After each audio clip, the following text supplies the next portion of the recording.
Okay, hello students. Today we are going to start the chapter carbon and its compound. तो आज हम carbon and compound chapter को start करेंगे. इसको हम कई सारे लेक्चर सेशंस में करेंगे. Today is first lecture. सबसे पहले आज इसके बारे में हम लोग डिस्कस करेंगे, इसके इंट्रोडक्शन के बारे में, carbon and its compound.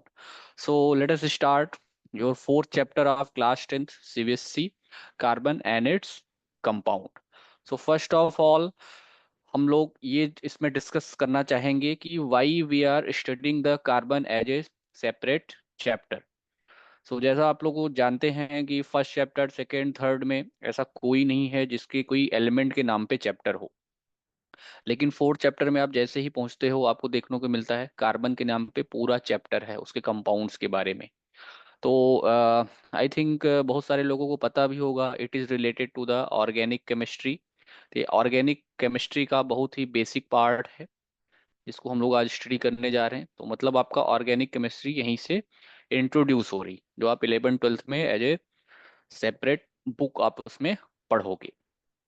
Start करते हैं. तो सबसे पहले हम लोग बेसिक्स कर लेते हैं. तो सबसे पहले आपको कार्बन के बारे में बता देते हैं. तो सबको पता है कार्बन, इसको हम कैसे शो करेंगे. इसका सिंबल क्या होता है? Capital C. इसका सिंबल होता है कैपिटल सी. कार्बन एक एलिमेंट है. इसका एटॉमिक नंबर को हम रिप्रेजेंट करते हैं जेड से. इसका एटॉमिक नंबर होता है 6. और इसका इलेक्ट्रॉनिक कॉन्फ़िगरेशन फिर क्या हो जाएगा? नाइन्थ में सब लोगों ने पढ़ा होगा, आई होप सो.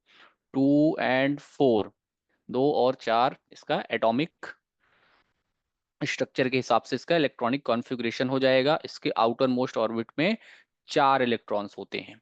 और इसके मास नंबर के बारे में बात करें तो मास नंबर के बारे में अगर हम बात करें तो इसका मास नंबर होता है 12. वो मास नंबर का मतलब होता है number of protons plus neutrons. और एटॉमिक नंबर का मतलब होता है नंबर ऑफ प्रोटॉन्स.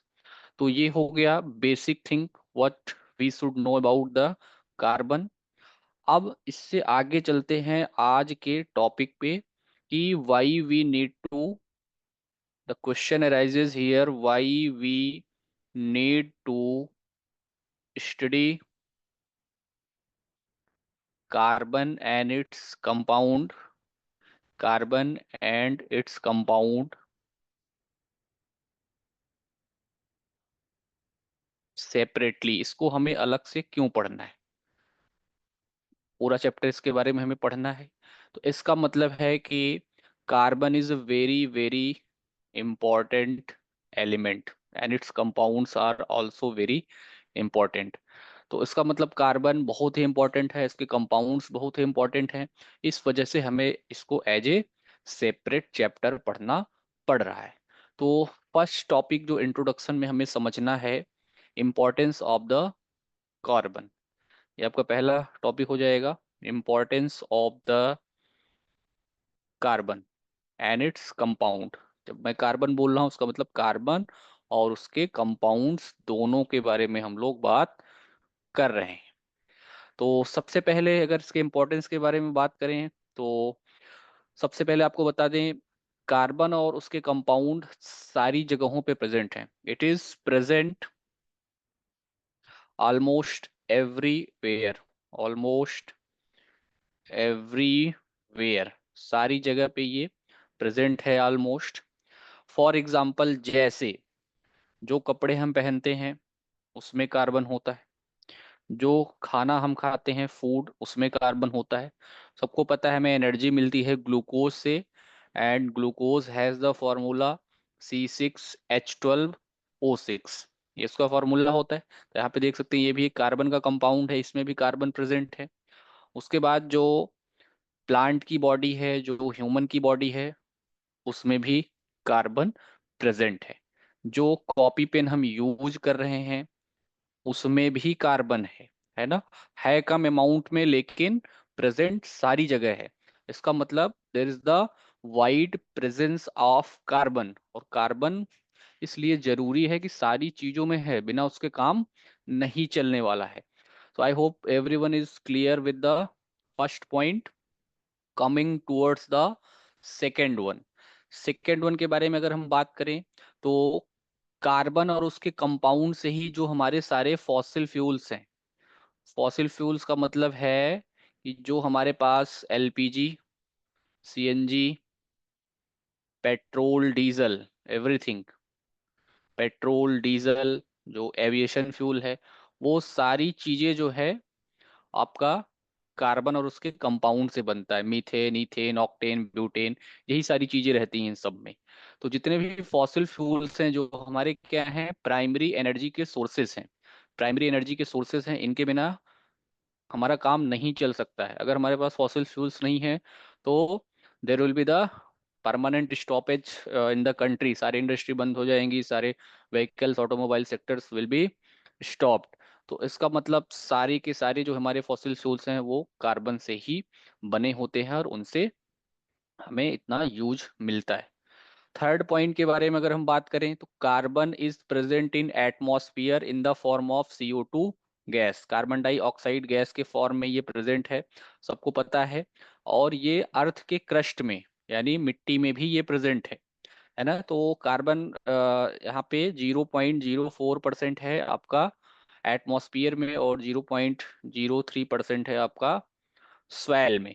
तो इन दोनों का होना बहुत जरूरी है, स्वैल में होना जरूरी है, without it there will be no fertility in soil. और जो एटमॉस्फियर में है कार्बन डाइऑक्साइड, सो ये नहीं होगी तो हम सरवाइव नहीं कर सकते हैं। कैसे नहीं कर सकते हैं? So this carbon dioxide is called the, it is called the green house gas. अब ग्रीन हाउस गैस क्या होता है उसको हम लोग समझेंगे थोड़ा सा। तो ग्रीन हाउस गैस उसको बोलते हैं जो ही सन की हीट को ट्रैप करती है। तो जैसे सनलाइट, सन की लाइट आती है अर्थ पे, तो अर्थ पे जब आती है तो ये सन की रेडिएशन वापस बाउंस बैक होके स्कैटर होती हैं। तो सारी रेडिएशन वापस नहीं जा पाती हैं। तो कुछ जो रेडिएशंस हैं वो CO2 कार्बन डाइऑक्साइड के द्वारा ट्रैप कर ली जाती है। तो उससे क्या होता है कि हमारे अर्थ पे एक नॉर्मल टेम्परेचर बना रहता है, नॉर्मल टेम्परेचर बना रहता है जिसमें हम सरवाइव कर सकते हैं, है ना। तो ना तो वो इतना ज्यादा हो जाता है कि बहुत ज्यादा गर्मी हो, ना इतना कम हो जाता है तो बहुत ज्यादा ठंडी हो जाए। तो 0.03% ये जो कार्बन है उसकी वजह से नॉर्मल टेम्परेचर अर्थ पर मेंटेन है। अगर इस 0.03% को हम हटा दें, 0.04% ऑलमोस्ट, इसको अगर हम हटा दें, मतलब अर्थ पर अगर अगर ये गैस ना हो तो व्हाट विल हैपन, इतनी ज्यादा ठंडी पड़ेगी कि यहाँ पे हिमयुग जैसा आ जाएगा, बहुत सारी स्नो होगी और पूरी अर्थ जो है वो it will be covered with the snow, सारी चीजें जो है वो स्नो से ढक जाएंगी। तो अब वहां पे उस कंडीशन में लाइफ पॉसिबल नहीं है। So these are the points that shows the importance of the carbon. Carbon is very very important, even necessary for survival of life. So इस वजह से कार्बन और उसके कंपाउंड्स इतने ज्यादा महत्वपूर्ण हैं और उनकी जरूरत जो है हमें है, उनकी जरूरत हमें है, विदाउट उसके हम सरवाइव नहीं कर सकते हैं। Is it clear everyone? I hope सबको ये क्लियर होगा, the first topic of your importance of the carbon. अब चलते हैं सेकंड पे, सेकंड टॉपिक पे आते हैं कि इसको जो है हमें एज ए सेपरेट पढ़ना है। सो उसका आंसर तो हमें मिल चुका, इट्स इम्पोर्टेंट फर्स्ट टॉपिक। अब हम डिस्कस करते हैं कार्बन और उसके कंपाउंड्स जो है, कार्बन इतने कंपाउंड्स क्यों बनाता है ना, इतना इंपॉर्टेंट क्यों है। अब उसके हम थोड़ी सी केमिस्ट्री पर चलेंगे। तो सबसे पहले डिस्कस कर लेते हैं कुछ पिछले चैप्टर से, मेटल्स एंड नॉन मेटल से कुछ चीजें हमें डिस्कस करनी है, कंपेयर करना है, फिर हम इसमें आगे मूव करेंगे। जैसे हमने पढ़ा था जो आयनिक कंपाउंड्स होते हैं, आयनिक कंपाउंड्स मतलब ऐसे कंपाउंड्स जो आयनिक बॉन्ड से बने होते हैं, तो उनका जो है मेल्टिंग पॉइंट और बॉइलिंग पॉइंट बहुत ज़्यादा होता है, मतलब वो बॉन्ड बहुत स्ट्रांग होता है, इस वजह से ऐसा होता है। लेकिन अगर उसी कंपैरिजन में हम किसी कार्बन के कंपाउंड को, फॉर एग्जांपल हम मीथेन को, CH4 मीथेन को अगर हम कंपेयर करें तो उसका मेल्टिंग और बॉइलिंग पॉइंट उतना ज़्यादा नहीं होता है, कम होता है। दूसरी चीज आयनिक कंपाउंड्स को आपको पता होगा कि इनको अगर हम एक्वस सोल्यूशन या मोल्टेन स्टेट में डालें, मतलब जैसे NaCl है, सोडियम क्लोराइड, ये आपका एक आयनिक कंपाउंड, इसको हम अगर वाटर में डालें तो वाटर में, उस वाटर में इलेक्ट्रिसिटी कंडक्ट होगी। लेकिन किसी कार्बन कंपाउंड्स को हम डालते हैं तो इलेक्ट्रिसिटी कंडक्ट नहीं होती है। तो ऐसा क्यों है, दोनों की प्रॉपर्टी में ऐसा डिफरेंस क्यों है, बिल्कुल अपोजिट है। आयनिक कंपाउंड्स के मेल्टिंग और बॉइलिंग पॉइंट बहुत ज़्यादा है, लेकिन उसी के कंपैरिजन में कार्बन और कंपाउंड्स के मेल्टिंग और बॉइलिंग पॉइंट्स बहुत कम है। और अगर हम देखें वो आयन मोल्टेन स्टेट में इलेक्ट्रिसिटी कंडक्ट करते हैं आयनिक कंपाउंड्स, लेकिन कार्बन के कंपाउंड्स नहीं करते हैं। तो ऐसा क्यों है? ऐसा इस वजह से है क्योंकि इनके जो बॉन्ड फॉर्मेशन है उसमें डिफरेंस है, जो बॉन्ड बनाने का तरीका है उसमें डिफरेंस है। तो अब कार्बन कैसे बॉन्ड बनाता है हमें उसको समझना है। वही हमारे चैप्टर्स के टॉपिक हैं कि कार्बन कैसे बॉन्ड बनाता है। तो कार्बन कैसे बॉन्ड बनाता है उसको समझने के लिए हमें उसके बॉन्डिंग नेचर को समझना पड़ेगा। So let us start how the carbon forms the bond. Bond कैसे बनाता है उस पर हम लोग डिस्कस करेंगे।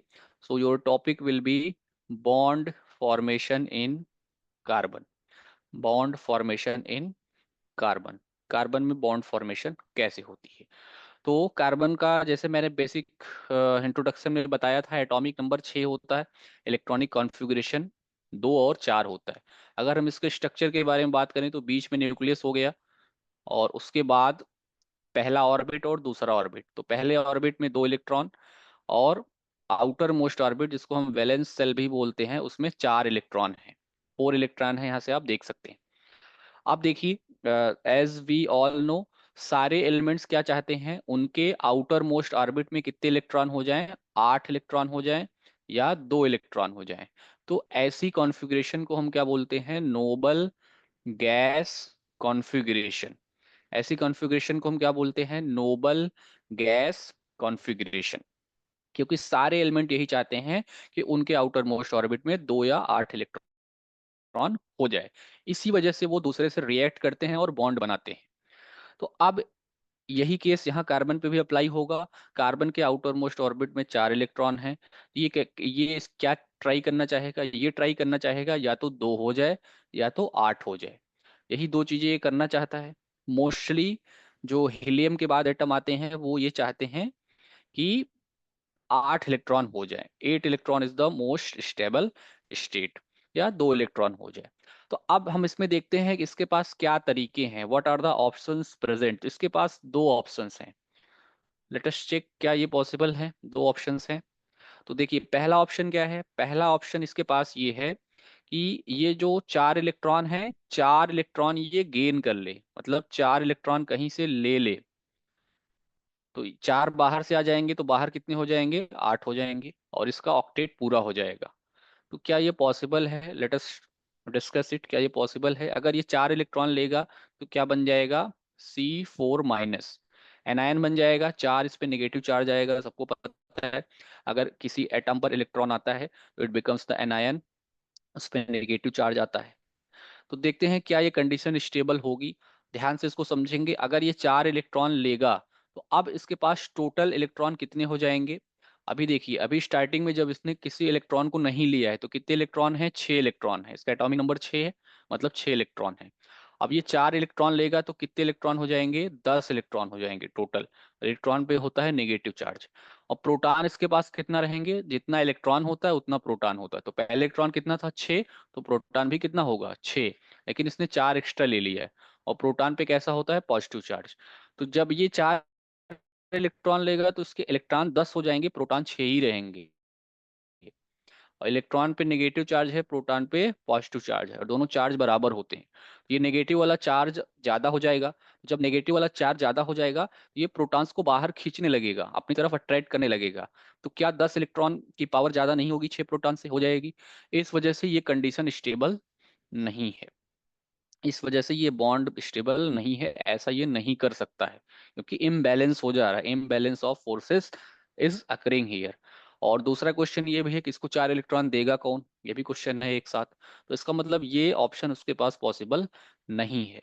सेकेंड ऑप्शन के बारे में बात करते हैं। ये अगर 4 इलेक्ट्रॉन लूज कर दे और लूज करके C4 प्लस केटायन बन जाए, तब इसके पास ये भी पॉसिबल है कि तब अगर ये देखिए 4 इलेक्ट्रॉन लूज करेगा तो आउटर मोस्ट ऑर्बिट ये वाली बन जाएगी, ये वाली। छोटी वाली, ये वाली एक ही ऑर्बिट बचेगी जिसमें 2 इलेक्ट्रॉन होंगे, और 2 इलेक्ट्रॉन सब चाहते हैं 2 या 8, 8 हो जाए 2 हो जाए, दोनों स्टेबल होता है।